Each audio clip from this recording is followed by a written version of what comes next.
लद्दाख से दिल्ली की पदयात्रा को लेकर पर्यावरणविद सोनम वांगचुक सहित सैकड़ों समर्थक बुधवार को कुल्लू पहुंचे, जहां स्थानीय लोगों के द्वारा उनका भव्य स्वागत किया गया।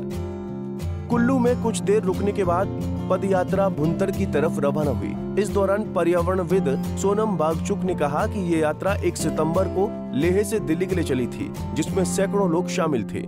उन्होंने कहा कि धीरे धीरे इस यात्रा में लोगों का सहयोग मिल रहा है और सैकड़ों लोग इसमें शामिल हो रहे हैं। उन्होंने कहा कि इस यात्रा का उद्देश्य लद्दाख और हिमालय के पर्यावरण और संस्कृति के संरक्षण के लिए है।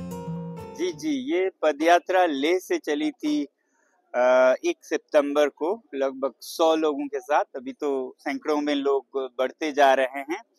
तो ये दिल्ली तक पहुंचेगी 2 अक्टूबर को और हमारा लक्ष्य है लद्दाख और फिर हिमालय भर के पर्यावरण की, संस्कृति की, भूमि की संरक्षण व सुरक्षा की। तो आजकल के पर्यावरण को जिस तरह से हानि पहुंच रही है और हमें भी हानि पहुंच रही है, जिस तरह से बाढ़ आ रहे हैं, कहीं अकाल पड़ रहा है, कहीं ग्लेशियर्स हमारे पिघलते जा रहे हैं, तो ऐसे में हर तरह के प्रावधान, हर औजार के साथ हमें हिमालय की संरक्षण करने की जरूरत है। और हिमालय में भी जो उच्चे हिमालय हैं लद्दाख की तरह, जहां पर सारे ग्लेशियर्स है उनकी, तो लद्दाख में संविधान का जो अनुच्छेद 144 में 6वां शेड्यूल है, 6th शेड्यूल, वो ऐसी संरक्षण देती है। स्थानीय जनजातीय जो जनता है उन्हें अपने इलाके का प्रबंधन खुद करने के, मगर उसकी जो आश्वासन सरकार से मिली है उस पर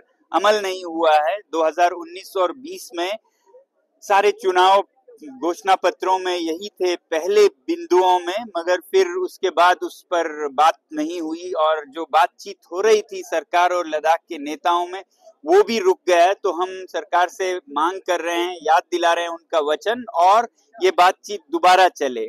तो ये है स्थानीय स्तर पर लद्दाख या हिमाचल या पूरे हिमालय का संरक्षण हो। फिर राष्ट्रीय स्तर पर हम चाहते हैं कि देश में सत्य की मूल्य रहे, वचनों का कीमत रहे। तो जो चुनावों में वचन दिए जाते हैं उन पर अमल हो, उनको पूरा किया जाए, यही याद दिलाने के लिए हम ये यात्रा कर रहे हैं। फिर विश्व के स्तर पर जिस तरह से जलवायु परिवर्तन हो रहा है, जिसका असर तो हर जगह हो रहा है और ज्यादा होगा, मगर हिमालय में बहुत ही तीव्र देखा जा रहा है। तो उसमें हमें बहुत जरूरी है कि सिर्फ सरकार से नहीं, लोगों से भी, नागरिकों से भी हम अपील करें कि वो भी ऐसा जीवन जिएं जो कि प्रकृति को हानि ना पहुंचाएं। शहरों में जो रहने वाले आबादी हैं वो गांव और पहाड़ों में रहने वालों से 10 गुना ज्यादा स्रोत साधन प्रयोग करते हैं और उनकी जरूरतों के लिए पहाड़ों में फिर खनन होता है,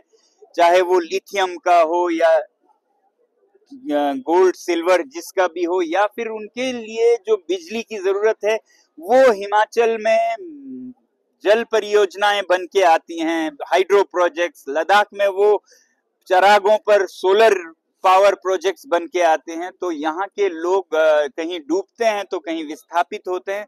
तो ऐसे चीजों से रोकने के लिए सिर्फ सरकार ही नहीं, शहरों में रहने वाले लोगों को भी ऐसी जीवन जीनी चाहिए कि वो अपने जो प्रयोग हैं वो कम करें, आदि करें बिजली का या अन्य उत्पादों का।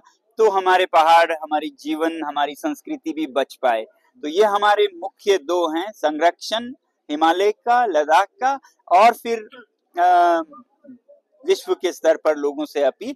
और लद्दाख में लोकतंत्र की बहाली, क्योंकि जब से यूटी बना है लद्दाख में कोई लोकतांत्रिक मंच नहीं है, ना एमएलएज हैं, ना लेजिस्लेटिव असेंबली है। तो ऐसे में अफसर निर्णय करते हैं कि लद्दाख की क्या विकास हो, और ये अफसर जो हैं वो 2-3 साल के लिए आते हैं, तो इतना तो उन्हें समझने में लग जाता है।